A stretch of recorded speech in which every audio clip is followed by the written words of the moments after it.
different. It is different. But when Pope Francis finishes, he'll be digging wells in the provinces of Hazarigam in India.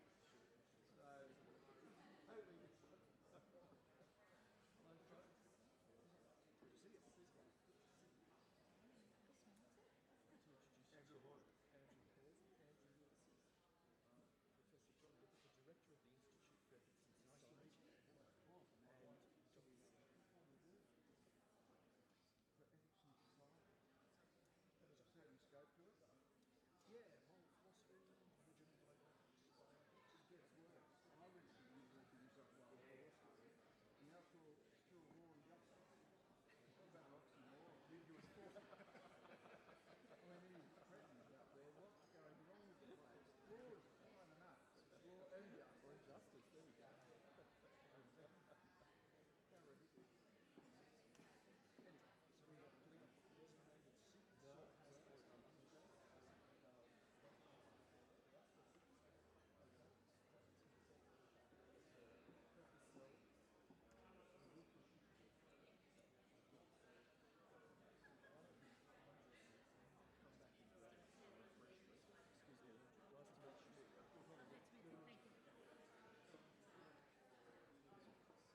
Ladies and gentlemen, please take your seats. We shall begin. The Most Reverend Archbishop Anthony Fisher, OP, Catholic Archbishop of Sydney, distinguished members of the Catholic Archdiocese of Sydney, Reverend Fathers, the University of Notre Dame, Australia, including Vice-Chancellor Professor Francis Campbell, honoured guests, ladies and gentlemen. Welcome to Scholarship at the Cathedral, a series of public lectures delivered by eminent intellectuals and hosted by His Grace here in the beautiful and sacred surrounds of St Mary's Cathedral. Tonight's event is a partnership between Scholarship at the Cathedral and the Institute for Ethics and Society, a national research institute of the University of Notre Dame, Australia. We welcome Institute Director, Professor John Lippert, and his wife, Sylvie Margestade. My name is John Rees, and I'm a member of the academic community of Notre Dame. Scholarship at the Cathedral aims to further the Sydney Archdiocese's contribution in the forum of intellectual life and public discourse. It is very pleasing to see so many people here once again. Welcome. Or, as we should rightfully celebrate, welcome back. It was only a few short weeks ago that we decided to test the post-COVID-19 waters by simply stepping out to host our first return public event. Within an unusually compressed time frame and COVID uncertainty, we released our promotion material and waited, wondering if anyone would come. And here you are. Indeed, the event reached capacity within a matter of days, perhaps highlighting our need to gather with really existing human beings once more, but also the importance of re-engaging matters that sit at the intersection of faith, reason, tradition, and public life.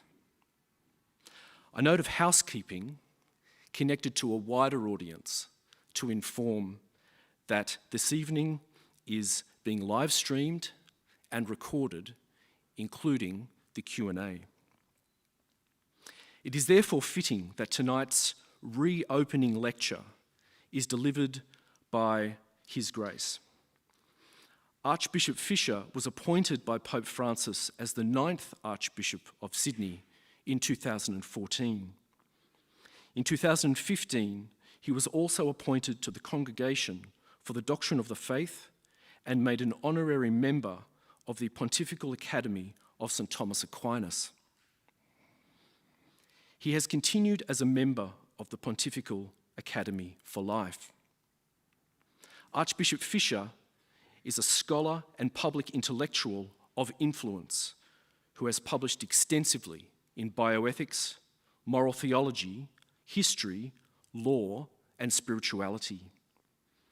His most recent books include Catholic Bioethics for a New Millennium, Cambridge University Press, The Healing Peace of Christ, Reflections on Illness and Recovery, Death and New Life, and War and Terror, Peace and Hope, those last two works published by St Paul's.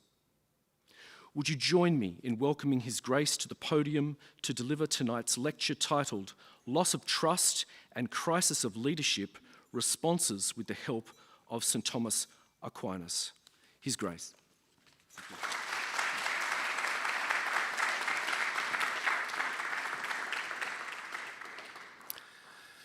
Thank you, and it is a joy to be back together with human beings in the flesh, to be actually able to shake a hand and read your faces so that when you can't understand a word I'm talking about, I'll get that and hopefully explain myself better.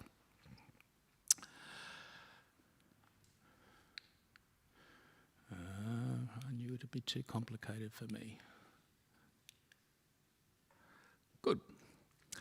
Erosion of Trust, Part 1. Our world is suffering from a bad case of trust deficit disorder. So said the Secretary-General Antonio Guterres as he opened the 2018 General Assembly, marking the 70th anniversary of the Universal Declaration of Human Rights. People are feeling troubled and insecure. Trust is at breaking point. Trust in national institutions, trust among states, trust in the rules-based global order. Within countries, people are losing faith in political establishments. Polarisation is on the rise, and populism is on the march. Among countries, cooperation is less certain and more difficult. World order is increasingly chaotic. We face a set of paradoxes. The world is more connected, yet societies are becoming more fragmented. Challenges are growing outward, while many are turning inward, he said. Many commentators have made similar observations. Just before COVID-19 hit, the annual Edelman Global Trust Barometer indicated that despite a strong global economy and high employment, most people in most countries surveyed distrusted government, corporations, NGOs, and the media. After a year of pandemic, economic downturn, political instability, and worldwide protests over climate change, sexual violence, and systemic racism, the subsequent report revealed an epidemic of misinformation and widespread mistrust of societal institutions and leaders around the world. Trust in the Catholic Church has taken a severe beating in recent years, especially in countries like our own, which have faced a clergy child sexual abuse crisis. While most of the criminal behaviour and failures of leadership years ago, much of it was only spotlighted more recently. The damage to children and families was immense and heartbreaking. The faith of many people was shaken. Pastors were left demoralised and the credibility of the church seriously damaged. While much has now been done to bring justice and healing to survivors and to prevent recurrence of such things in the future, it may take generations for the necessary moral and structural conversion to be effected and for public confidence to be rebuilt. In the meantime, there is residual anger and distrust among many of the faithful and pastors, let alone amongst the media, governments, and the general public. There are signs of a similar disappointment with political institutions throughout the democratic world. According to the World Values Survey, since the early 1980s, the proportion of people who distrust their government has grown from half to 3/4 in the United States and Britain, and 2/3 in France. The rise of populist and protest politics reflects voter disillusionment with the political establishment and a loss of economic and cultural power amongst particular regions or social classes. The unemployed, poorly paid, young or anxious about work have the least investment in. High-profile cases of misuse of position have amplified the trope that politicians are all self-serving. Some politicians prey upon such disillusionment, sowing further seeds of doubt about democratic institutions. The media regularly magnify the sense of powerlessness and exclusion.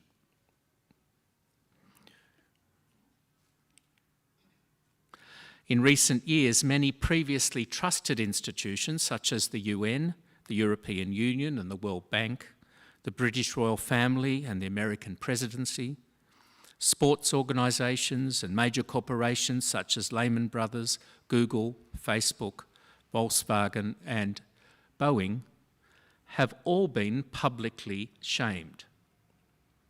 Financial, legal, police, prison, military, tech, entertainment and media institutions have been subjected to public scrutiny and found wanting. A similar disenchantment has occurred with respect to experts, such as scientists, and health officials have encountered considerable resistance to COVID safety measures. Not only are journalists permanent skeptics themselves, but most people are sceptical about journalists. Many people no longer feel safe on the streets. Conspiracy theories abound. Loneliness is rampant, and judgmentalism, manufactured outrage, and cancel culture thrive despite relativism.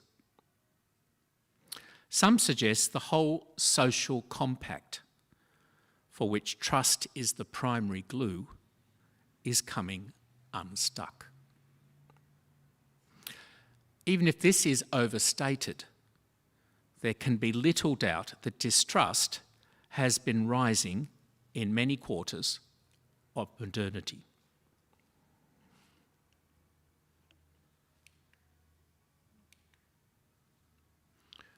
Two, why declining trust matters.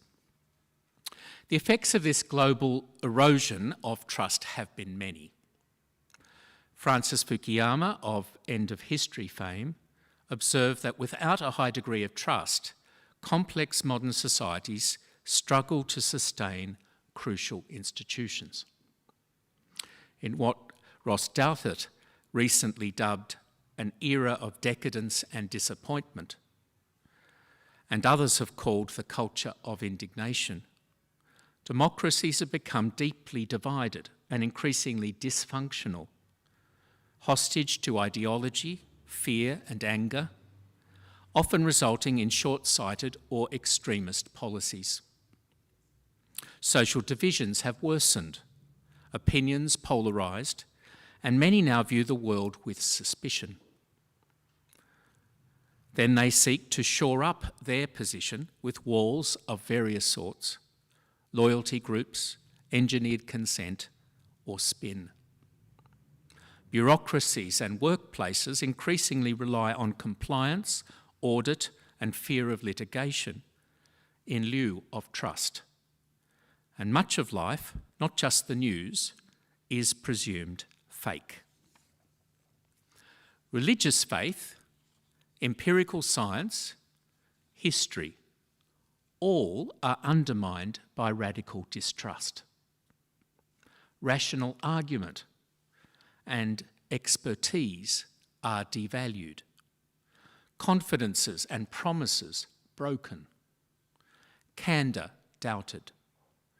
And education increasingly fraught. Human relationships become ambiguous and insecure, and strangers treat each other with suspicion, disrespect, or hostility. In my specialist field of healthcare ethics, Edmund Pellegrino and Honora O'Neill argued persuasively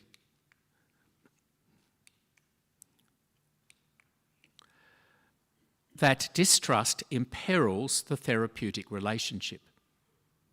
Beyond healthcare, many other professions and practices, for example, law and order, are much more difficult with so little trust about.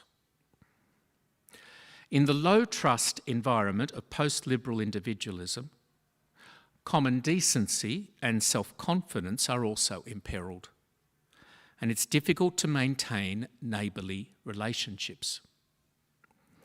In his article on trust, Hayden Ramsey gives an example. I stopped in front of a beautiful garden several doors from my own last spring. A woman was tending her plants behind a high fence. I said to her, "Your garden is so lovely. It cheers me up each day." The woman barely answered me. What did she fear? I had little power. She was safely inside. I had attempted to give positive and friendly signs. I think she felt I must be pretending friendship so I could gain her trust, to cheat, defraud, or otherwise harm her. She believes she has good reason to expect me to be other than I appear to be. Why social relations are in this state is a tough question.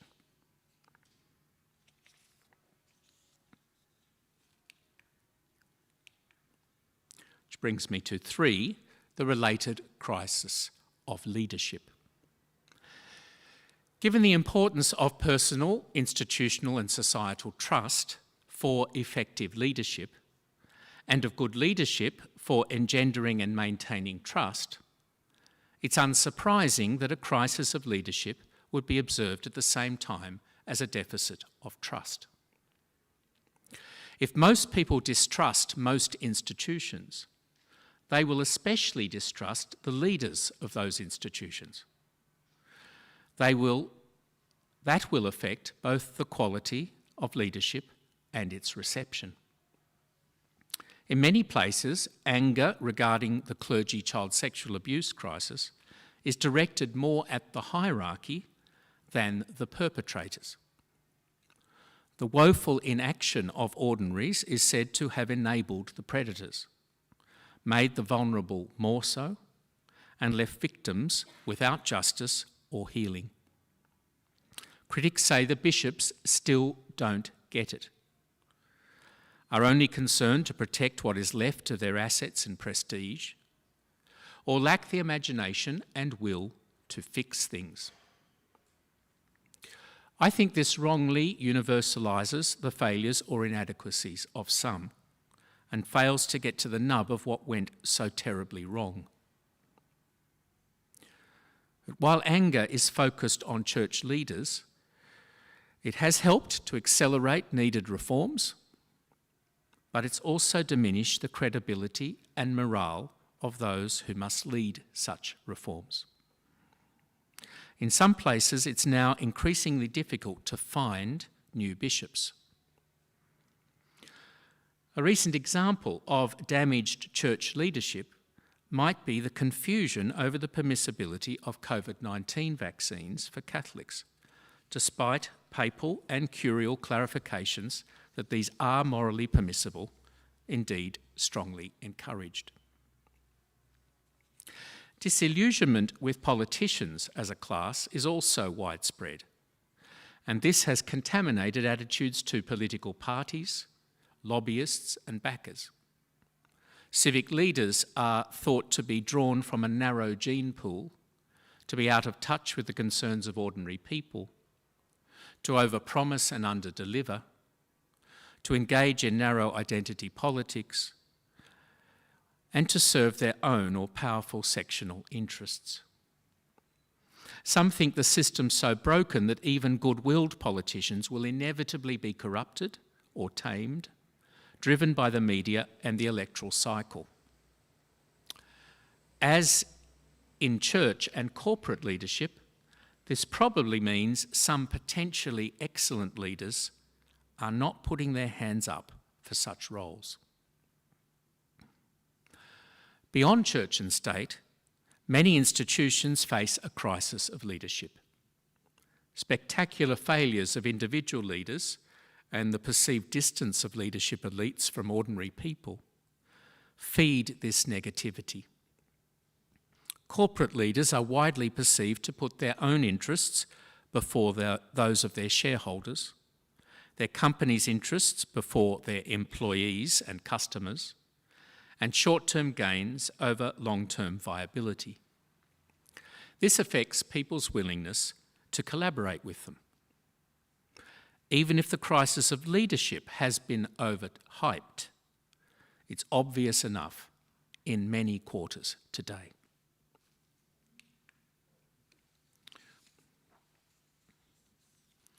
Four, philosophy, scripture and tradition on trust. What is this thing called trust that is in such dangerously short supply today? From the considerable literature on trust, we can conclude that trust is the reliance one party, the trustor, places upon another, the trustee, to provide something the trustor desires: love, truth, help. But unlike mere reliance, trust requires a certain attitude or beliefs that this help is warranted or assured, such that a failure would be experienced as a letdown, even a betrayal. A decline in trust means a decline in that reliance or assurance, or from the trustor's point of view, in the trustee's trustworthiness. Because trust is so important, but also so risky, theorists have attended at length to what it is that makes trust warranted. They've distinguished prudential or earned trust based on experience or qualifications from instinctive or given trust based on common humanity, authority or relationship. Vertical trust, for example, between a citizen and leader, from horizontal trust between citizens, and spontaneous trust from reciprocal trust, and so on.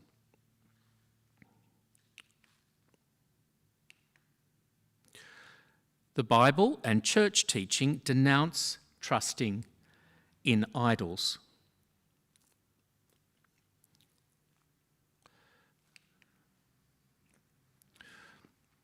In nature, beauty, princes, armies, or money.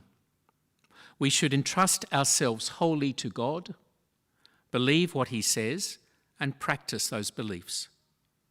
The Psalter is full of such advice and includes songs of trust. In his words and works, we see that God is constant, true, and loving. To fail to rely on him is folly and self-defeating. Christ invites a filial trust in divine providence and mercy, counting not on our own strength, but prayerfully and humbly relying on the grace of the Holy Spirit.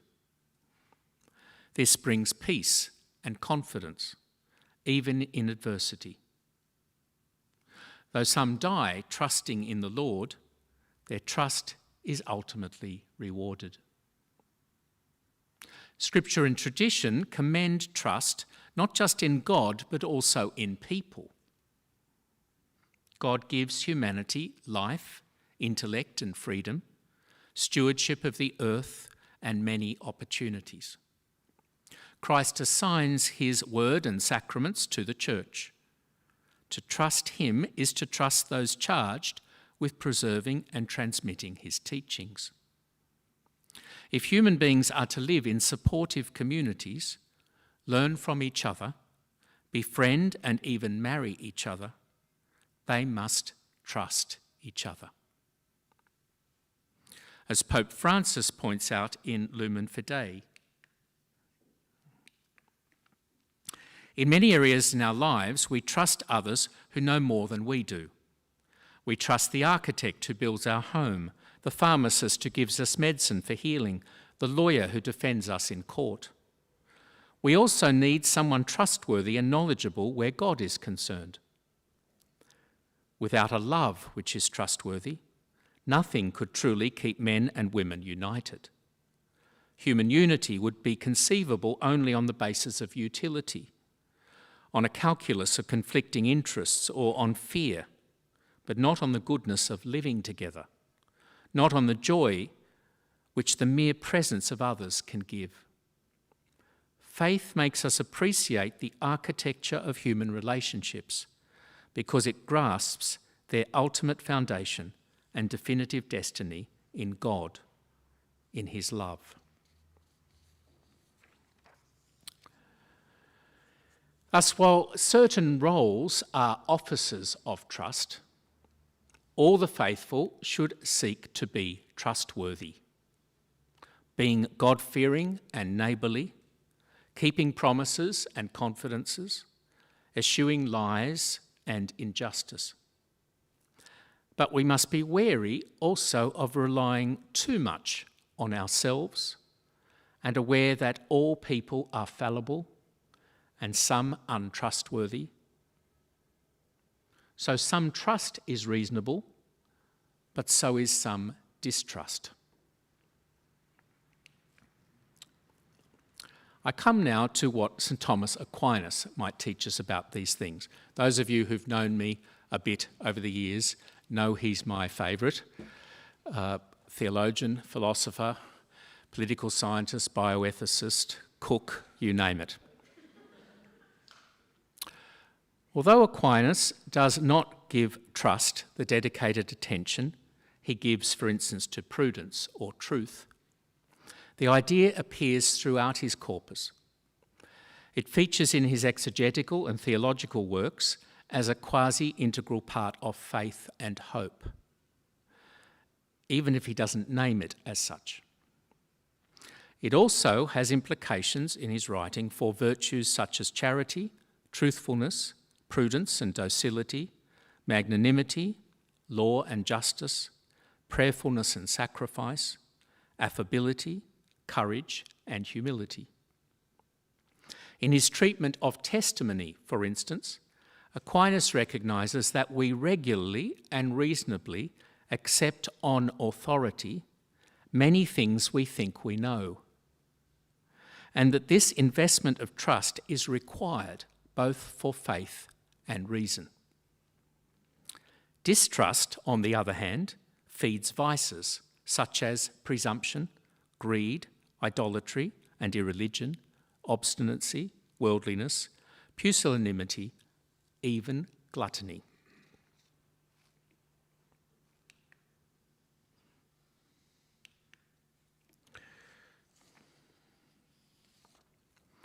The great expositor of Aquinas on trust is Marie George of St John's in Queens.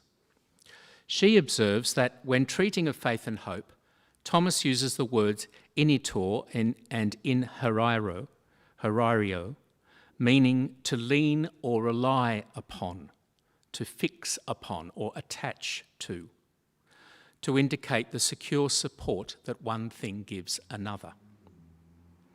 Elsewhere, he uses words like fido, credo, habeo fiduciam, and fiducia in ways that approximate to the word trust, as explicated above. In his disputed questions on hope, for instance, he observes, hope tends towards something good that is attainable and implies a certain confidence as to its attainment. Sometimes a man hopes to obtain something through his own power, sometimes indeed through the help of another whom he trusts will help. The impulse to hope necessarily has two aspects, namely in the good hoped for and the person trusted to help. Faith has the character of a virtue insofar as it trusts in the testimony of the first truth, believing those things it reveals. Hope also has the character of virtue in that a man trusts in the divine assistance, even for attaining eternal life. In many places, Thomas talks about our need to rely upon divine revelation, power, will, and mercy, upon Christ incarnate and in the sacraments, not on our own strength or worldly powers. Undermining trust in the scriptures, church, or miracles will, he thinks, inevitably undermine Christian faith. God, Thomas teaches, is not the only proper object of trust. In matters of faith and reason, theology and science, we assent to certain essential principles of speculative and practical reason, rely upon the facts as they present themselves, and trust those more experienced, prudent, or enlightened than ourselves. We trust the prophets, evangelists, magisterium. We also rightly turn to the saints or ask other men for certain things, he says, as for this reason some are blamed if they cannot be trusted to help. Man is by nature a social animal, according to Aristotle. anyone who either cannot lead a common life or is so self-sufficient as to not need to is either a beast or a god, he said. Aquinas echoes that view of our essential interconnectedness. And if we are social and political animals, we are trusting animals, bound together by language and customs and relying upon each other for many things. In his commentary on Boethius on the Trinity, he suggests, because in our common life it's necessary for one man to rely upon another, as if this other were himself, with respect to those things that he cannot attain by himself, so too it's necessary that we rely on those things which another knows and are unknown to himself. Thence it is that in human affairs it is necessary that one man believe the things said by another. And this is the foundation of justice. For Thomas, the earthly good for human beings includes experiencing life, truth, beauty, and moral goodness, which often requires assistance from others. But our good also includes friendship itself with God, family, friends, the church, and the civil community. On this account, human beings must live in community with others to achieve their proper ends and out of love of neighbour, trusting one another and collaborating. In his commentary on the Nicomachean Ethics, Aquinas says, a person owes trust and the sharing of things to his family and friends, and similarly to his extended family, tribe, and fellow citizens. When trust is systematically broken down, as happens, for instance, in totalitarian regimes, relationships are tense and much of ordinary life hazardous. Trust, then, is a social glue, the oil of smooth relationships. It's also a character trait. The virtuous person is both critically trusting and reasonably trustworthy. While some expectations are unreal or desperate, and trust comes in degrees, we mostly expect others to help, and we try to be helpful ourselves.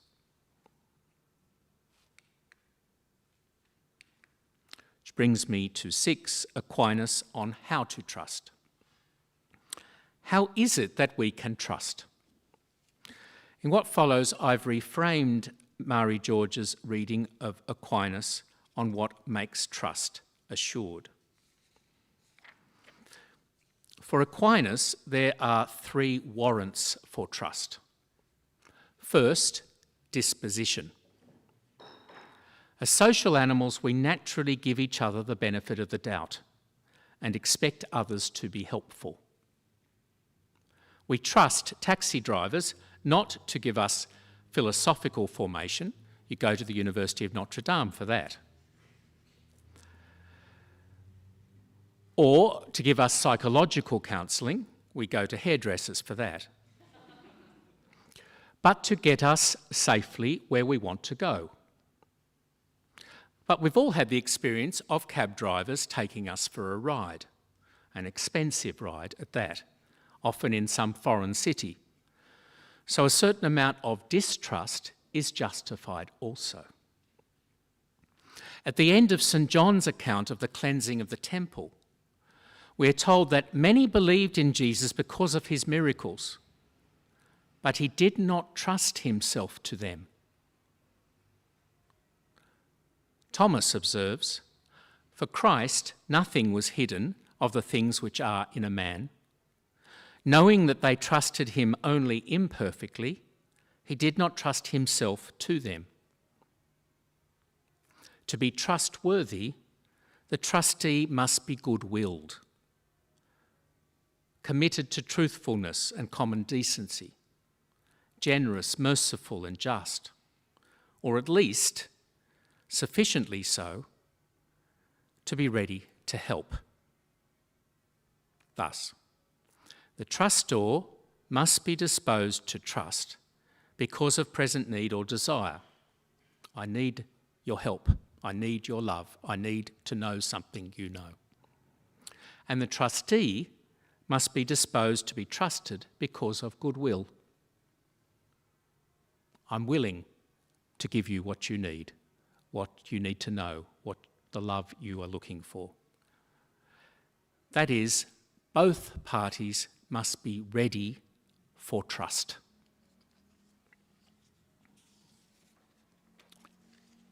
Secondly, choice. We rely upon God because we know He most deeply cares for us. There's no such thing as too much trust in God, as first truth and divine assistance. We also reasonably rely upon others. Sometimes they are complete strangers.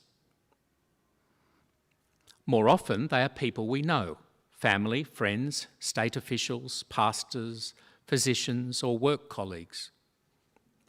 The concept of neighbour, deriving from the parable of the Good Samaritan and foundational to Western ethical and legal notions of duty of care and negligence, is of someone upon whom we can reasonably rely. Someone who chooses, that is willing, to make our concern theirs.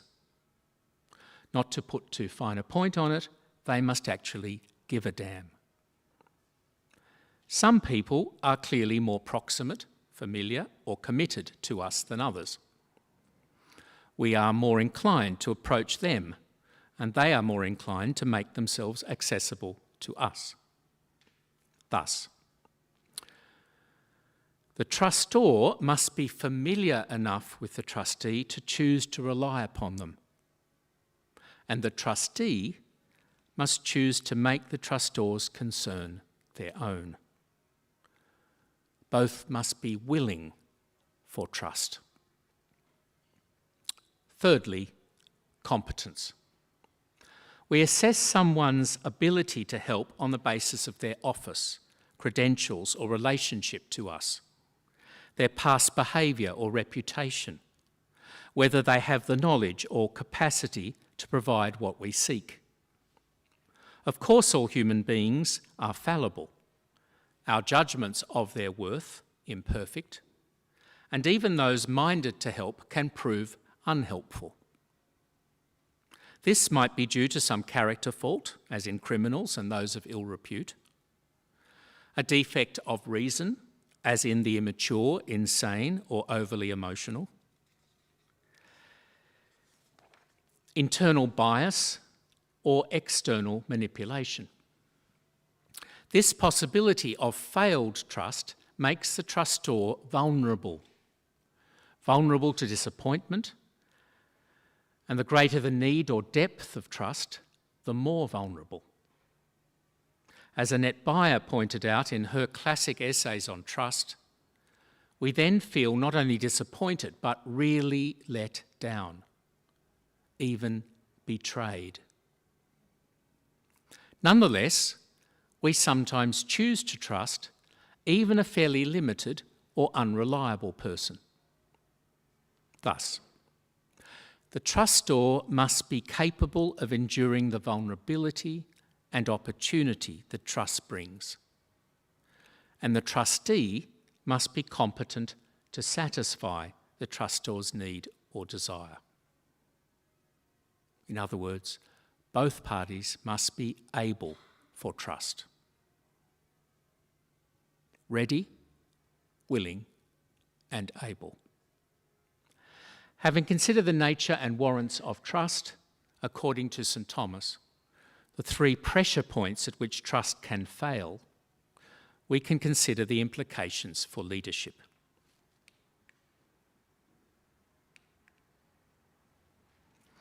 In his letter on kingship to the King of Cyprus and other texts, Aquinas offers thoughts on what good leadership of state, military, church, and family involves. the character required and roles of ordering, coordinating and protecting, the meaning of law and requirements of justice. The great contemporary expositor of Aquinas' law and politics is John Finnis of Oxford and Notre Dame. He points out that as part of his broad interest in human action, Aquinas considered the dispositions and principles proper to those with responsibility for a community, as well as the pros and cons of various political arrangements. I'll not review the rival readings of Thomas's politics here tonight, but all agree that he thought the well-being of individuals depends upon there being in place a well-led church and state, families and intermediate institutions.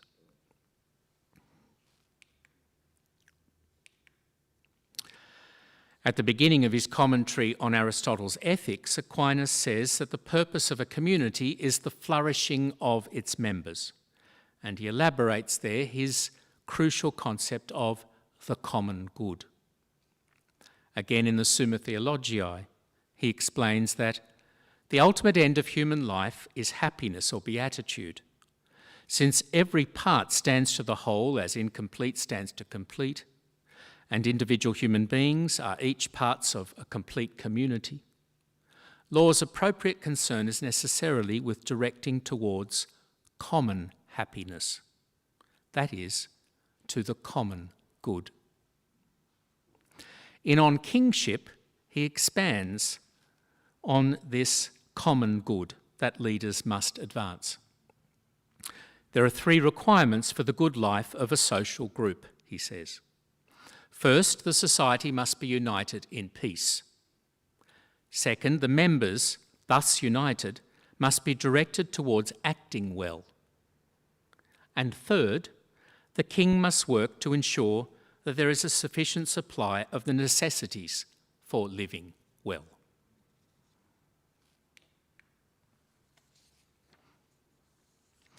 The exercise of state power, then, according to Aquinas, is properly moderated by the following factors. First, the overarching goal of promoting and defending the common good by rebuffing enemies, suppressing crime, making good laws, providing for genuine needs, promoting virtue. Secondly, other moral principles and norms of justice. Then third, formal or customary constitutional provisions, for example, regarding succession, elections or appointments to office, terms, jurisdiction, and so on. And fifthly, proper respect for non-state institutions, especially church and family. Ecclesiastical power, Thomas says, is curtailed in parallel ways to state power. And church leaders have additional responsibilities to advance the kingdom of God. There are various views on what form of government best achieves these goals and observes these constraints. Aquinas follows Aristotle in arguing that concentrated authorities are more likely to get things done than more diffuse governments. But the less confident we are about our leaders, the more we will want them to share their power out. Here, historical experience and societal trust play out in constitutional arrangements. Aquinas prefers a mixed model with one clear leader or monarch, preferably elected, who governs all, but who does so in concert with an aristocracy of high officials, chosen for their excellence of character and aptitude, along with a democracy of many citizens entitled to vote and participate in the polity in other ways. Reflecting the mixed modes of government in the new religious orders of friars and the emerging city-states, Aquinas thought such government, though less efficient, was safer than more monarchical styles in church and state till then. Or indeed, the more absolutist monarchies and more military models of religious life that would appear in the subsequent centuries. But in the end, someone must decide. Just as one king bee leads every hive, so St Thomas thought, so a single leader is both more natural and more likely to unite people. Trust comes into play at many other points in his exposition of the ends and means of leadership. Law is an ordinance of reason for the common good of a community, promulgated by the one or ones responsible for looking after that community. It's thus a means of coordination through free cooperation, and involves an implicit appeal to the mind and will of those it seeks to bind.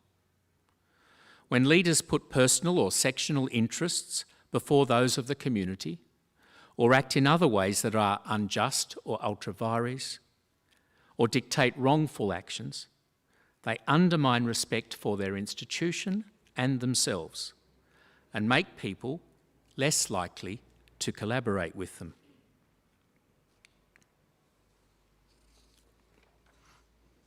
A good leader, on Aquinas' account, loves those she governs and accepts the role of leading them, is practically wise, just and focused on the common good, is magnanimous and humble, offering an elevating vision of a community of safe, virtuous and fulfilled people, courageously perseveres with sound policy despite opposition, abides by proper limits to authority and appoints worthy people to offices, delegating or sharing governance appropriately, and leads by example, doing works that express greatness of soul and inspire the members.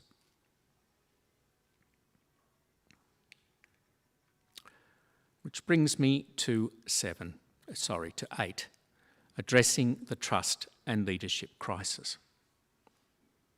So what might Aquinas say to our contemporary trust deficit and leadership crisis? And here I want to conclude tonight with 5 points, at least to be getting on with, that I think Aquinas would offer for our present situation. First, I think he would say there is no simple solution. Trust is a kind of social capital that takes a long while to build up, yet can be torn down in short order. Disillusionment with religious and political leaders and with major institutions may take generations to be corrected. Christ's promise that the church will endure is no surety against decline in size or fervour at particular times or places. And as for the state and various institutions and professions, there are no guarantees even of survival. Secondly, we must be willing to trust others and follow our leaders. Aquinas would regard contemporary cynicism about institutions and authority as essentially a moral and spiritual problem, requiring instruction and correction. With the scriptures and fathers, he would counsel Christians to reorder what they rely upon, carefully discerning who will best form and support them. They must play their part in family, neighbourhood, church, associations, city and nation. If growing inequality is a significant cause of people losing faith in the establishment, there must be serious efforts to address this and other causes of polarisation and division. In that vein, several commentators have called for urgent action to rediscover relationships and rootedness, reduce tensions, and promote civil debate and discourse in place of rancour, demonisation, and cancel culture. The detraction and vilification so common today must be called out for the vices they are.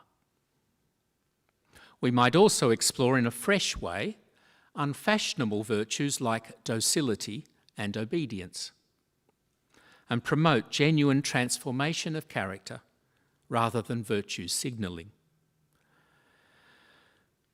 A communitarian ethic in place of atomistic individualism.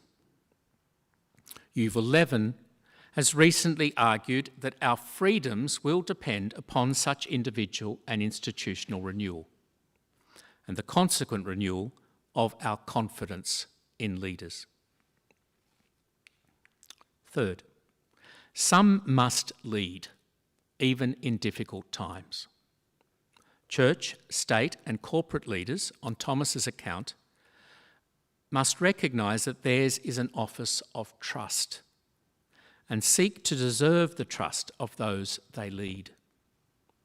Fundamental conversion of character and life may be required for leaders to be regarded as trustworthy.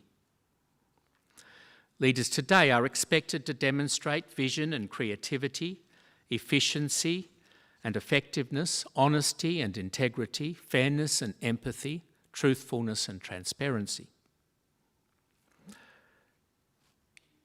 On the last of those, St Thomas says, since man is a social animal, each man naturally owes the other whatever is necessary for the preservation of human society. Now, it would be impossible for men to live well together unless they trusted one another to be telling each other the truth. Hence, the virtue of truthfulness, called transparency these days, is something essential to a just society. Fourthly, leaders must address particular failings of their institutions and consequent perceptions of untrustworthiness.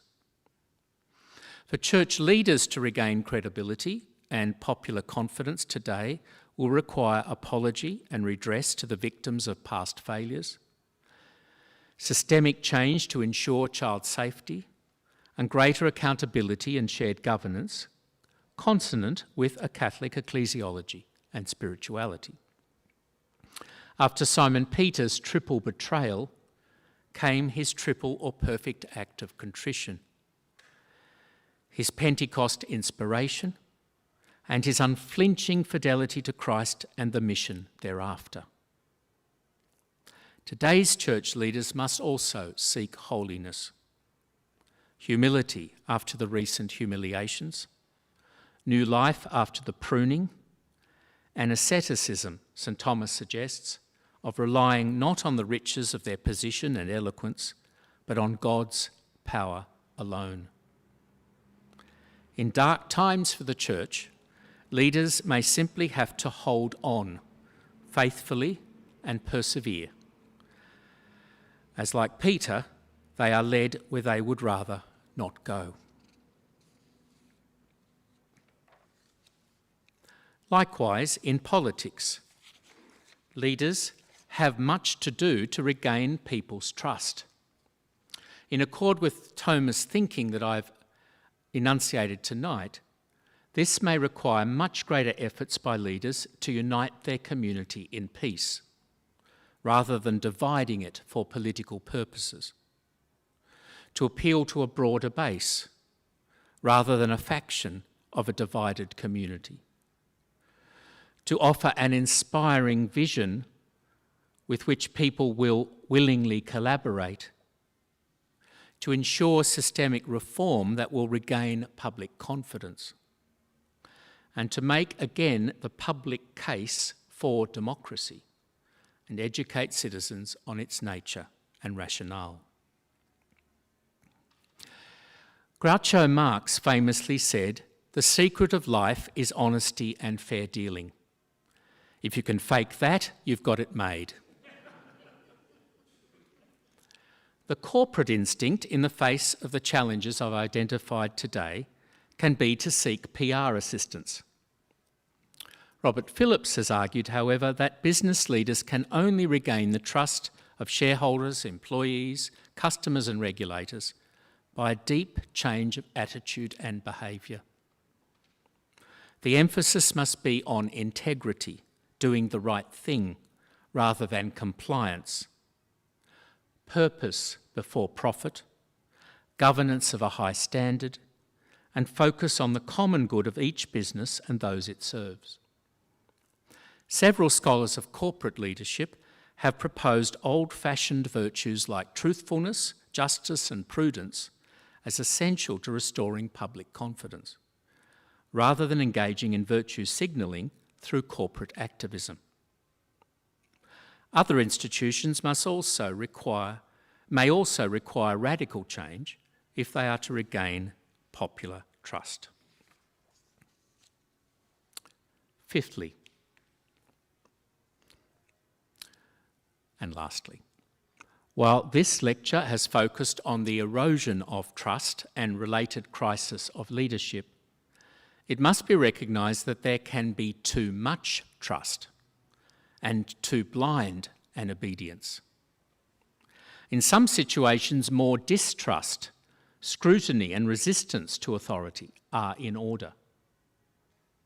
To say we need to recover appropriate trust in institutions and each other, and appropriate submission to good leaders, is not the same as saying we should naively trust everyone or follow every would-be leader wherever they are proposing to take us. Which brings me to my conclusion. In his encyclical Fratelli Tutti, Pope Francis recently critiqued ideologies that breed mistrust, fomenting suspicion and resentment, especially towards strangers, and serving to marginalise them, or that promote an individualism that turns others into rivals rather than potential friends. Christian fraternity, solidarity, and communion are a different path. The Holy Father exhorts young people to trust in the spiritual and human riches inherited from past generations, and to use the new technologies to share lives appropriately rather than indulge in linguistic violence, deception, or walling themselves up. Like Jesus and Aquinas, Pope Francis proposes the Good Samaritan as our model here, as we rebuild neighbourhoods, polities, markets and international relations founded on trust rather than fear. Such newfound reliance on each other will require patience, forgiveness, mutual respect, deep listening, and genuine dialogue. The Pope's call could not be more timely when so many commentators are identifying a radical erosion of trust, especially in major institutions, and a related crisis of leadership, both of which play out in many negative ways in people's lives.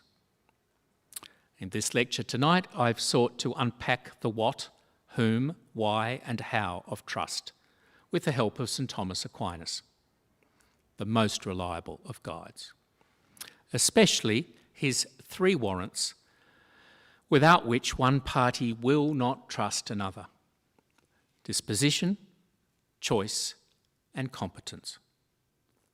These must be the 3 starting points for any recovery of trust on both sides. I also examined some of Aquinas' related thoughts on leadership and offered some proposals for addressing current challenges.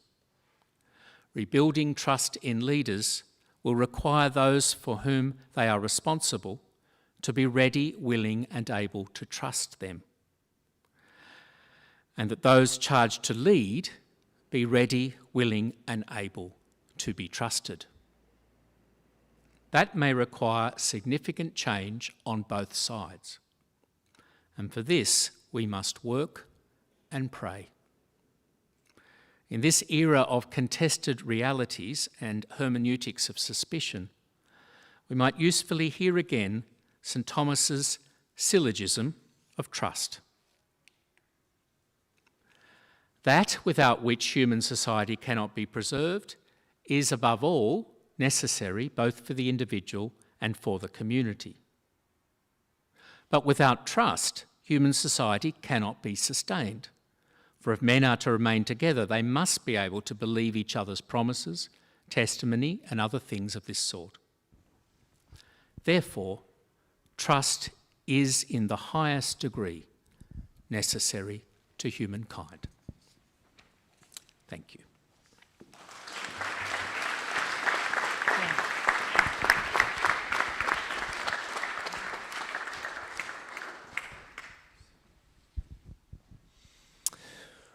We trust, as you've been listening to His Grace, and thank you, Archbishop, for such wise and timely words, that you have had questions that may relate to your personal or professional life around trust and how we engage it. And we might begin with the question on the relationship, Your Grace, between trust and discernment. The drums of an election are starting to beat, and we are all electors. How do we exercise the principles of Thomas Aquinas in a context of trust, or the struggle to trust, as we head to the ballot box? Okay.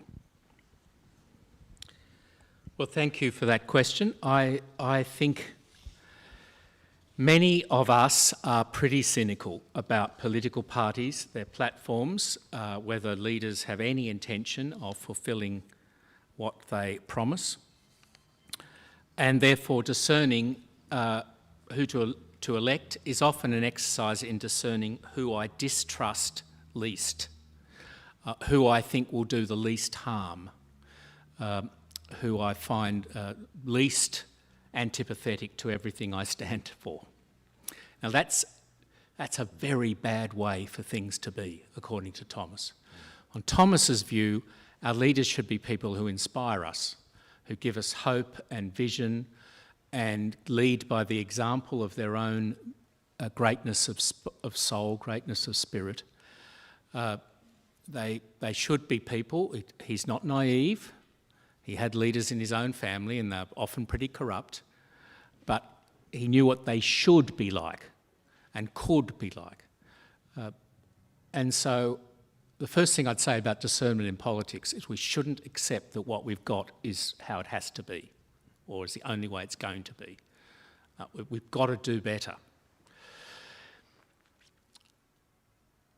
Secondly, that said, that there's lots of problems with our leaders and our leadership class in politics, we've got to be better citizens too. And to be so consumed by cynicism is very damaging to the polity. It's very damaging to a democracy if the citizens can't honestly say, you are my representative, my representatives. I trust you to govern me.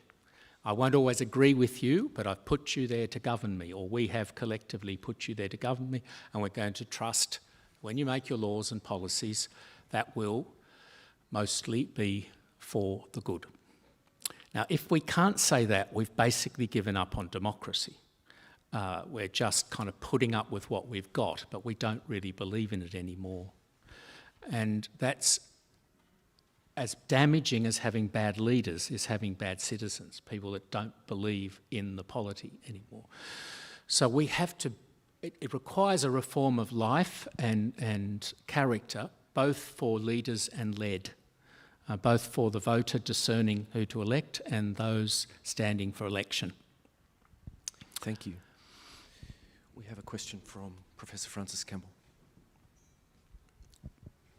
Thank you, John. Your Grace, I was wondering, perhaps a rather cheeky question, but... What I would expect from the Vice-Chancellor.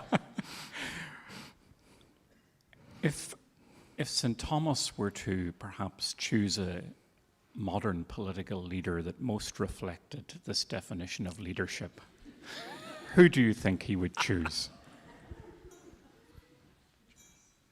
Oh dear. Help me, someone. Can we think of one? Mrs. Merkel. Oh, well, she's not as bad as some others, that's for sure. Look, we don't have a lot of very inspiring leaders at the moment, do we? Like even to to look at, do we have anyone that says things that excite us, that give us, a vision, give us something that will take us forward as a community? Do we hear any good rhetoric from political leaders? Not a lot in this generation. Do we see examples of an heroic life that would make us want to follow that person? I can't think of many at the moment. But can you name one for us, Vice-Chancellor? Yes. Well, look, maybe that person's in this room, a future leader. Maybe we've got to make for leaders worthy of respect and trust. And that means we've got to be much more engaged in politics, all of us, in one way or another. In my case, mostly by praying for them, sometimes by lobbying or speaking out, but mostly by prayer. But for some of you, it might be by being our future representatives and leaders. Thanks, Chris. Is that on? Hi. I had a question about the 3 warrants that was really intrigued me and also troubled me a little bit, the reciprocity. And I find it interesting to have the 2 sides of it as well. But I just wonder where to start, or where Aquinas thinks we should start. I mean, the idea that I have to know the other person well enough to be able to, make a judgment on trusting that person seems very difficult when we encounter a stranger, for example. Mm-hmm. So I was reminded of the Hayden Ramsey quote he had at the beginning about meeting someone over the garden fence, and there seems to be this element of mistrust.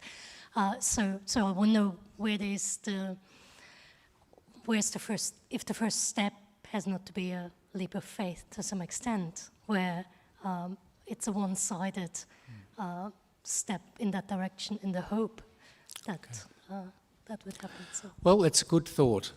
I think Thomas would say that even trusting a stranger is not a leap of faith, because he thinks we have a common humanity that means we naturally should be trustworthy.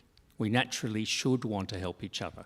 There's something gone wrong in us if we in fact are dangerous and liars and untrustworthy. So in general, we would rightly trust, if I'm in a foreign city and I stop someone, ask them for directions, I will generally trust that they'll point me in the right direction.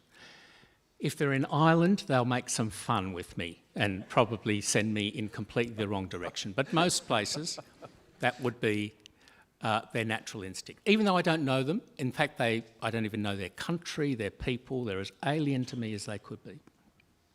So he thinks our common humanity is the beginning of trust. And then as we build up the relationship, then we'll have more and more cause to trust. So the Good Samaritan who stops for an injured man on the road doesn't know him at all. In fact, they're from opposite tribes, rival tribes, but he demonstrates his trustworthiness just by an exercise of common humanity and care, and presumably earns the victim's trust. And that's a starting point, just being humane human beings towards each other. And then after that, there'll be more and more reason to trust as we have more experience of each other, build up stronger relationships, set in place various customs and institutions that kind of set in place relationships of trust to take us forward. We have several questions from the back of the room. Thank you, Archbishop. I've got a question with something of a preamble. You touched on integrity, which I think is essential to trust. I'd like to just wager a definition that it would be what I think is an embodied truthfulness, when someone's actions and words and beliefs all line up. And to me, there's no better example than the disciples and early martyrs who gave their lives for what they believed. You could really trust what they saw, what they said they saw. I think some of the distrust within society is due to the fact that we have been given images of people like politicians, and then scandals have arisen to show that the image is a falsehood. and so there's a lack of integrity. Noting that example that is sort of the ideal, how do we show that integrity without necessarily dying for our faith, if that makes sense? Okay, thank you. If I could start with your first point, I think heroes are very often for us examples of the kind of people we want to trust, we know we can trust, we wish people were like that so we could trust each other more. So those saints, martyrs, heroes of various kinds often represent the most trustworthy people. They're the people that love best, that help best, that know and share their knowledge best, and so on. So give us more heroes, give us more saints and martyrs, and we'll have more trust, for sure. I think this is also why we are so disappointed when church leaders let us down, because they should be holier. They should be, what they represent should be better than what the world gives us. And sometimes they turn out to be worse. And so we're even more disillusioned with a failed saint, a failed church person, than we would be with someone that doesn't profess such high ideals. But also our political leaders, we do ask them to be embodiments of our polity, of our democracy, of its highest ideals. And when they don't seem to be that, even remotely, when they're not heroic examples of our democracy, of leadership, then again we're very disillusioned. It's not just ordinary, I feel a bit let down. It's that Annette Byers sense that we feel deeply betrayed when a trust is broken. So integrity, which is a complex notion, it includes both a kind of integration of character, so that the external and internal me are the same me. The will and the intellect are in collaborating well. There's a certain unity between the good, the truly objectively good, and my life. It's integration on many different levels for a person to be a person of integrity.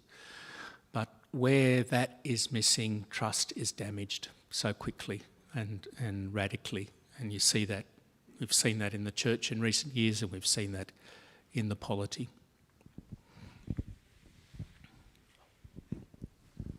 Your Grace, thank you for your talk tonight, and I found it very engaging. I'd just like to bring your attention to an idea that I've just been thinking about over the past the past hour that I've been listening to your talk. And I'll start off by saying that I think with regard to trust, I think that when we have a really personal relationship with, say, our local priests that we see every single day, we really build up a good relationship because we see them for spiritual advice and like spiritual direction, really. And I would just like to pose to you what would be your sort of thinking towards setting up a vocational places for laymen and for people who discern in their lives to be a bit more engaged with the church, such as an oratory or a place of spiritual worship. What would be your thoughts as to that? Well, thank you. You might know we've set up a place called Sumner House in our diocese to be a place for some young men to be contemplating their vocation and doing that in a healthy, supportive way. Not that I'm expecting most of them to be priests. I think most of them will be something else, but one way or another I hope they'll be the better for that time together. And there's discussions going on about having a similar house for women, and then people are now pushing me, we need more than one for men, and Broken Bay's recently opened one too. So I think it's a good thought that we do need to help people to discern their life course with a good supportive environment rather than one that's going to lead them in many bad directions, for sure. I think you're right also to say it's very important to have someone you feel you can trust spiritually. And I said before that part of why we're so angry and disappointed, disillusioned by the child sexual abuse thing is that these should have been the men we could most trust, and they abused the trust terribly and hurt our little ones and hurt all of us. But we shouldn't give up on the notion that we do actually need to trust people spiritually. We need some people who I can speak to in complete confidence, who I can reveal my deepest soul and my terrible temptations and the ways I've failed, as well as my hopes and aspirations. And that might be a confessor, that might be a wise old aunt who's the wisest person in my family. It might be a best friend, but we need someone or someones with whom we can be totally confident to open our hearts, and who will call us to more and better rather than just pat us when we're at our worst and say, keep being bad. And so whether that's going to be a spiritual director or something less formal but possibly serving a similar purpose in your life, I think we all need some of that. We have a question from up the back, and at last, someone from this side of the room as well. Thank you. Thank you so much for your talk. I just wanted to ask, it's obviously a very personal topic for you because you are leading a church that has a crisis of trust, a very difficult position to be in. I mean, what on a personal level has that been like? Horrible. There's no minimising this. It's been very ugly for us all. And above all, because I love young people and the little ones have been hurt, terribly hurt, damaged for life in many cases. And the responsibility to do all we can to bring healing and justice for them is huge, but in the end I know in this life it's not going to be fixed for many of them.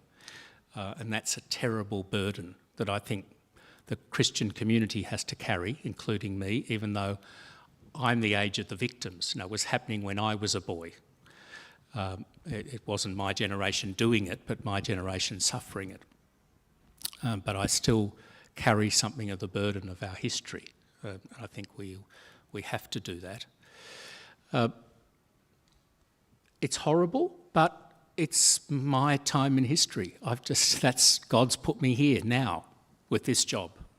And so I've got to do my best to lead the church through this, at least my bit of the church's leadership, and not shy away from that, not hide under my bed or pretend it didn't happen or pretend it's not my job to do anything about it or any of the other natural human responses. No, I've just got to get in there and do my best to make things better, to make sure this never happens again, and that eventually we will earn people's trust again, including our own people's trust where it's been terribly damaged.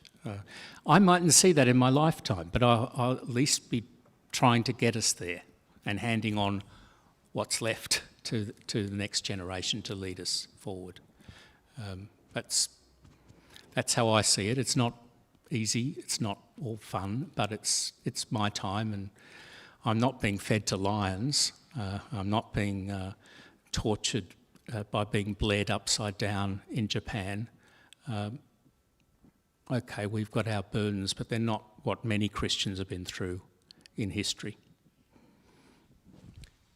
We have one question here, and then a final question from the front. Thank you. Grace, your opening comments were quite bleak in terms of your assessment of trust in modernity. So what on earth do you make of the fact that 10 years ago I could buy a Bitcoin for 10 cents, and as of 10 days ago they were worth $65,000 a piece, and it's merely a fiat currency, which is a long stretch from the original act of trust that we associated with the great fiat of another person? Yes. Look, I don't understand Bitcoin. I believe it just kind of collapsed recently too, but it's clearly built on a kind of a world of a kind of gambling that is people imagine as investment, but it's probably more like a casino. And I don't know if trust is even the right word there, because I don't think it's, in terms of Thomas's thought, that there are not the warrants of trust. They're all missing. All three of them are missing in that kind of gambling.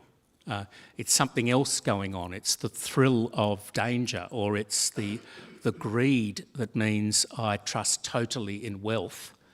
It's Thomas's thought that greed is a kind of misplaced trust.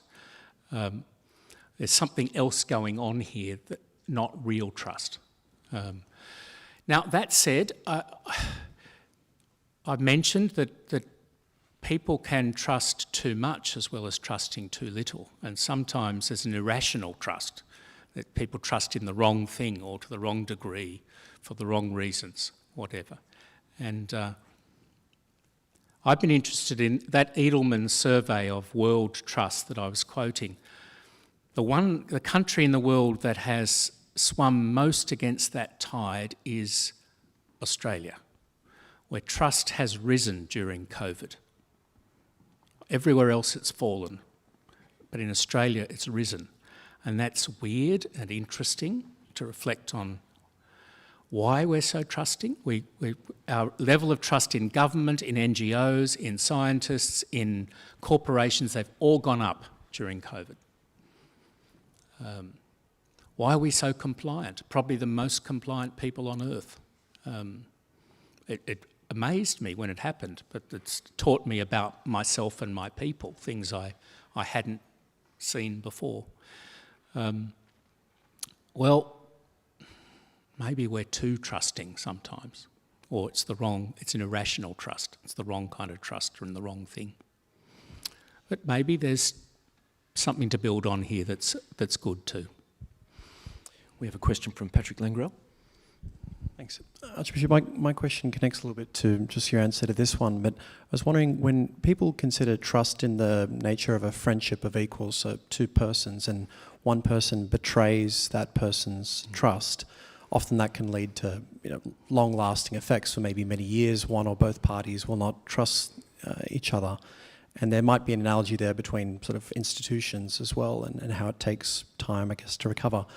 I guess to play devil's advocate a little bit, I'm just wondering, connected to what you said, is using the word trust for those larger, more social relationships, the ones between institutions and communities, is that trying to do too much work there?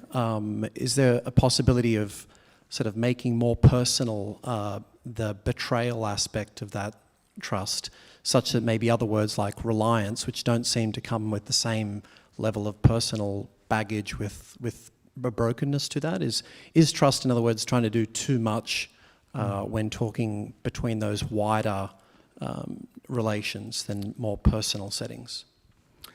Well, I think that's a very interesting thought. I think it may be that we use the word in a very elastic way, and even analogically or metaphorically, not literally in some contexts when we use the word trust. I don't think we're using it any more elastically there than we're using a word like friendship, which you averted to, and we talk of friendship with God, who is in no way our equal, but we have a friendship with this very unequal, as well as friendships with our equals, and degrees of friendship with our collaborators at work or our neighbours, as well as more intense friendships with those who know our heart deeply and would give their all for us. So there's degrees of friendship. I think there's something parallel in degrees of trust, and it's interesting that Thomas, though he sees trust as essentially a quasi-integral part of faith and hope, when he talks about friendship or charity, he also says that absolutely requires that the two parties feel they can trust each other. And to take your first example, the betrayal people can feel in relationships, and I think of infidelity in marriage and the hurt that does to people, and how very hard it is to forgive and to mend. There are kinds of breach of trust which are terribly damaging. And you might say, well, that's a kind of tears at the soul in a way that an untrustworthy corporation, it's not going to affect me like that. And so it might be different in degree. I don't know if it's entirely different in kind, particularly if that corporation, I'd invested a lot of my hopes and expectations and ideals. Maybe it was my employer, maybe it was Mr. Microsoft, and I thought that everything good came out of computers or whatever. I think some people can have something very similar to the hurt of a broken relationship in the disillusionment with other things that have proved untrustworthy. But it's not exactly the same. You're right. We have one final question up the back. Thank you. Yes. Thank you for an insightful and thought-provoking lecture, Your Grace. You mentioned distrust imperils relationships and no doubt threatens evangelisation efforts. What role do you think clerical leadership plays in the context of university chaplaincies and rebuilding the trust tertiary students have in church leadership? I know at UTS we've been without a full-time clerical chaplain for a number of years on account of limited clerical availability. Could an oratory perhaps ensure the pastoral needs of university students are met in times like this where priests with capacity to minister and rebuild trust are actually in short supply? Well, we certainly need more chaplains for universities, so please find me more good priests quickly, because there's lots of things I'd like to do in the universities. I think they're a wonderful mission field where we're going to find the energy and idealism to do lots of good things for our church and our world. So I want more priests. I want them in every university. And I want that partly because I want young people to have spiritual directors and confessors and inspirers and spiritual pastoral leaders. Of course, some of that doesn't require priests, and happily we've got in some of our universities teams of priests, consecrated people, lay people that give a year or 2 years to the task, lots of different people making a team to provide chaplaincy and to provide spiritual leadership. But a pastor has to be part of that team, I think. And so help me find more, please.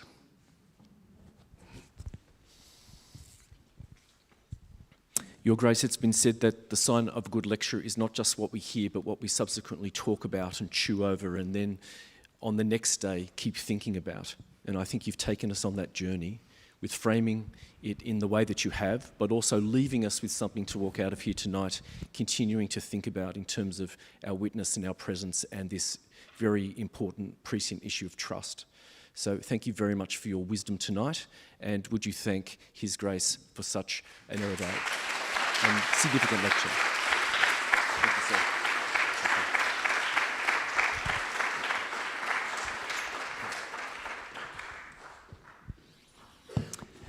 And thank you all for coming out to Scholarship at the Cathedral. Please stay tuned on the Scholarship at the Cathedral website and through Notre Dame information portals and your other social media access points for 2 more events. We're aiming for September and November, and with a little bit more notice than this one, but also hopefully with equal substance and meaning. So thank you so much. Have a good night and safe travel home.